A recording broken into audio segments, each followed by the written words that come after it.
Itegeko rya mbere riravuga ngo ntugasuzugure amafaranga makeya winjiza. Abantu benshi iri tegeko riratugonga pe. Ushobora kuba ukorera 5,000 ariko ukumva ko kuzigama 500 ari ikimwaro. Aha ngaha barakubwira ngo ntugasuzugure amafaranga makeya uzigama. Niba uzigama 5 wahembwa umushahara w'50,000 it's okay. Niba ari byo wahisemo komeza ubikore nyine buri munsi buri kwezi. Menya yuko niba uhembwa 50 uzajya uzigama 5,000. Niba ari 50,000 uhembwa, niba ari 500 ukaba wenda wariyemeje kuzajya wizigamira 20,000 buri kwezi, menya ko ari ayo ngayo ntukayasuzugure. Itegeko rya kabiri ngo tekereza kabiri mbere yo kugura ikintu runaka. Abantu benshi tugura ibintu tudakeneye tutabanje gutekereza. Kubera ko ubonye kanaka yambaye inkweto nziza ngo nanjye ngiye kugira gute, ngiye kuzigura. Tekereza kabiri mbere yo kugura ikintu runaka. Itegeko rya gatatu, menya neza aho amafaranga yawe yerekeza. Ese amafaranga yawe uyashora muri famiye yawe? Ese amafaranga yawe uyashyira mu ndaya? Ese amafaranga yawe uyashyira mu nzoga? Ese amafaranga yawe uyashyira ku rusengero? Ese amafaranga yawe uyaguramo isambu, uyaguramo imodoka, uyaguramo moto? Menya aho amafaranga yawe yerekeza. Numara kuhamenya ubwo umwanzuro ni uwawe. Itegeko rya kane, ntugakoresha amafaranga ugamije gushimisha abantu. Abantu benshi muri iki gihe dusigaye twifuza icyubahiro, tukifuza urukundo tubikesha amafaranga. Ntabwo byakunda. Uyu munsi umuntu azagukundira amafaranga, numara kumugwizaho amafaranga, numara kumushyiraho amafaranga, namara kugira umurengwe atangiye kukwihinduka. Aha ngaha rero ngo ntugakoreshe amafaranga kugira ngo ushimishe abantu. Itegeko rya gatanu ngo jya ugira budget cyangwa se ugire nyine igitekerezo, ugire gahunda. Iyo bavuze budget ni igitekerezo cy'ikintu ushaka gukora ukoresha amafaranga. Mbere yo gutangira gushora amafaranga wanzu uvuga uti mfite amafaranga yego, mfite iyihe gahunda, mfite iyihe projet. Aha ngaha bakabwira ati rero jya ugira budget. Itegeko rya gatandatu ngo menya kuganira ku giciro no kumvikana. Aha ngaha bashatse kuvuga wenda guciririkanya iyo ugiye kugura ikintu. Muri iki gihe abantu benshi usigaye ujya kugura ikintu, umuntu akubwira ati ipantaro ni 30,000 ugahita ukura amafaranga mu mufuko ukishyura. Aha ngaha barakubwira ngo jya wiga guciririkanya, mubwire 15, mubwire 20 mugire aho muhuriza. Niyo yagabanyaho amafaranga 500 ashobora kuba ayo mafaranga yakugira gute yavamo itike igusubiza mu rugo. Aha ngaha kandi bakavuga ngo itegeko rya karindwi ni ukwiga iby'ibanze byo gushora amafaranga. Kwiga iby'ibanze byo gushora amafaranga. Ese ni ikihe kintu wize cyangwa se ni ikihe kintu urimo kwiga uyu munsi cyagufasha kuvuga uti ninjya gushora amafaranga nzayashora ahantu hanyaho?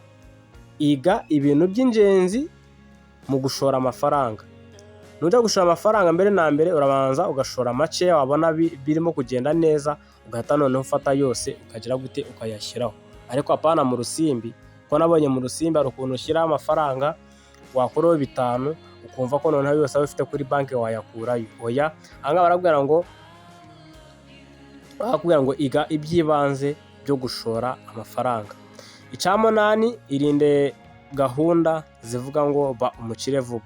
Aha ngaha ni icyitwa clickbait cyangwa se ugasanga umuntu kuri YouTube n'ahandi hagiye hatandukanye ngo nukanda aha ngaha ukimara kwiyandikisha ngo urahita ubona 5,000 kuri mobile money yawe. Aha ngaha ni scam, barakubeshya. Niba ushaka kuba umukire, ushaka kubona amafaranga, irinde kongera amafaranga, irinde gahunda zivuga ngo kuba umukire vuba. Itegeko rya 9 ngo irinde kongera amafaranga ukoresha kurusha uko winjiza menshi. Ushaka kuba ukoresha amafaranga menshi kurusha ayo winjiza.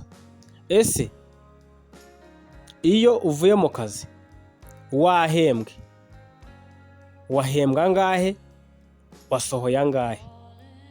Uhembwa 100 ugashora 5, urumva bihura se? Uhembwa 100 ugashora 90 ugasigara 10%. Ni ukuvuga ngo aha ngaha bakabwira ati irinde kongera amafaranga ukoresha kurusha uko winjiza. Itegeko rya 10 ngo gira umuco wo kwizigamira buri gihe. Bifate nk'ingeso, kwizigamira tubifate nk'ingeso. Niba wizigama ubifate nka kwa kundi ubyuka mu gitondo ugakaraba ku maso. Urumva umuntu wamenyeye gukaraba ku maso buri gitondo arabikora. Kwizigama rero ngo tubifate nk'ingeso, kandi ibintu twese biratugonga. Si wowe wenyine, ntabwo ari wowe wenyine, nanjye urimo kubikubwira gutya, twese iyi ngeso turayigira. yo kugira gute, yo kumenya nyine ko tugomba kwizigama amafaranga. Rimwe na rimwe biranga, ariko tugomba kuba twagira gute, twabigira, tukabaho nyine twumva yuko kwizigama amafaranga ari byo bya nyabyo. Itegeko rya 11 ngo tandukanya ibyo ukeneye n'ibyo wifuza. Ukeneye iki kandi wifuza iki? Ukeneye iki, wifuza iki? Kuko ibi bintu bibiri, hari igihe ushobora kumva ko gukenera no kwifuza bisa, ariko hari ikintu uba ukeneye ku buryo ugomba kuba ugifite, hari n'ikintu wifuza ariko udafite.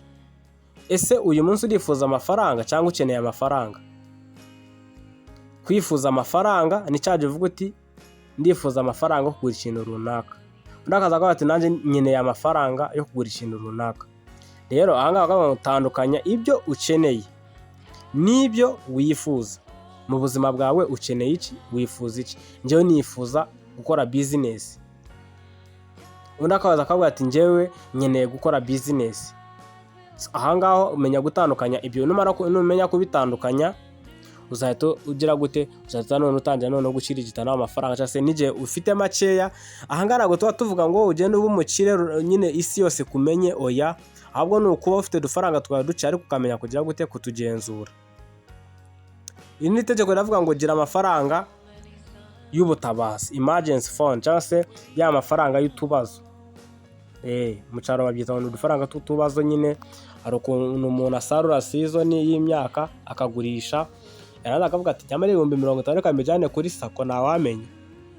So ayo ni amategeko yo gutunga amafaranga kugira ngo ubeho uri umukire. Niba rero nawe uzayakurikiza kana subscribe, turaza guhura mu kindi kiganiro. Ni amategeko menshi agera muri 20, ariko twabashe kuba twagira gute, twabagezaho amategeko 12.